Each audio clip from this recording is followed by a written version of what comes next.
एक गल याद आ गई ਜਿਹੜੀ ਤੁਹਾਡਾ ਡਿਸਕਸ ਕਰਨਾ ਚਾਹੁੰਦਾ ਹਾਂ ਸ਼ੇਅਰ ਕਰਨਾ ਚਾਹੁੰਦਾ ਹਾਂ। ਉਹ ਗੱਲ ਇਹ ਵੇ ਕਿ ਤੁਸੀਂ ਇੱਕ ਮੂਵੀ ਵੇਖੀ ਹੋਣੀ ਹੈ ਜੀ ਗਜਨੀ।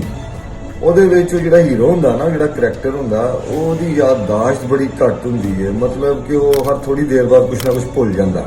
ਇਸੇ ਤਰ੍ਹਾਂ ਕੁਛ ਮੇਰੇ ਨਾਲ ਵੀ ਹੋਣ ਡਿਆ। ਮੈਨੂੰ ਨਾ ਸਮਝ ਨਹੀਂ ਆ ਰਹੀ, ਇੱਕ ਬੰਦੇ ਦਾ ਨਾਂ ਭੁੱਲਣ ਡਿਆ ਮੈਂ। ਉਸ ਬੰਦੇ ਦਾ ਨਾਮ ਕੁਝ ਇਦਾਂ ਮੈਂ ਭੁੱਲ ਗਿਆ ਕਿ ਉਹ ਕੋਈ ਬੜੇ ਚੈਨਲਾਂ ਤੇ ਬਹਿ ਕੇ ਤੇ ਬੜਾ ਜ਼ੋਰ ਲਾ ਕੇ ਆਂਦਾ ਸੀ, ਅਗਰ ਬੱਚੇ ਦਾ ਕੱਦ ਵਾਲਦ ਤੋਂ ਵੱਡਾ ਹੋ ਜਾਵੇ ਨਾ ਤੇ ਉਹ ਆਪਣੇ ਆਪ ਨੂੰ ਵੱਡਾ ਨਾ ਸਮਝੇ।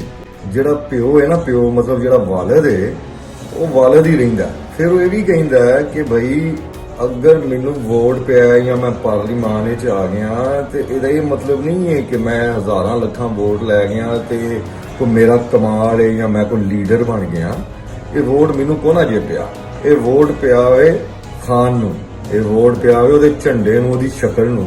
ਇਹਦੇ 'ਚ ਮੇਰਾ ਕੋਈ ਕਮਾਲ ਨਹੀਂ ਹੈਗਾ। ਤੇ ਨਾਲ ਇਹ ਵੀ ਫਰਮਾਂਦਾ ਸੀ ਉਸ ਟਾਈਮ ਕਿ ਇਦਾਂ ਦੀਆਂ ਹਜ਼ਾਰ ਪਾਰਲੀਮਾਨ ਤੇ ਹਜ਼ਾਰ ਮੇਰੇ ਵਰਗੇ ਬੰਦੇ ਆਉਂਦੇ ਨੇ ਜਾਂਦੇ ਨੇ, ਕੋਈ ਫਰਕ ਨਹੀਂ ਪੈਂਦਾ, ਲੀਡਰ ਸਿਰਫ ਇੱਕੋ ਹੀ ਹੈ। ਉਹ ਬੰਦੇ ਦਾ ਨਾਮ ਮੈਨੂੰ ਭੁੱਲ ਗਿਆ। ਜੇ ਤੁਹਾਨੂੰ ਯਾਦ ਹੈ ਤਾਂ ਪਲੀਜ਼ ਮੇਰੀ ਰਹਿਨੁਮਾਈ ਕਰਿਆ ਜੇ ਕਿ ਉਹ ਬੰਦਾ ਹੈ ਕੌਣ ਹੈ।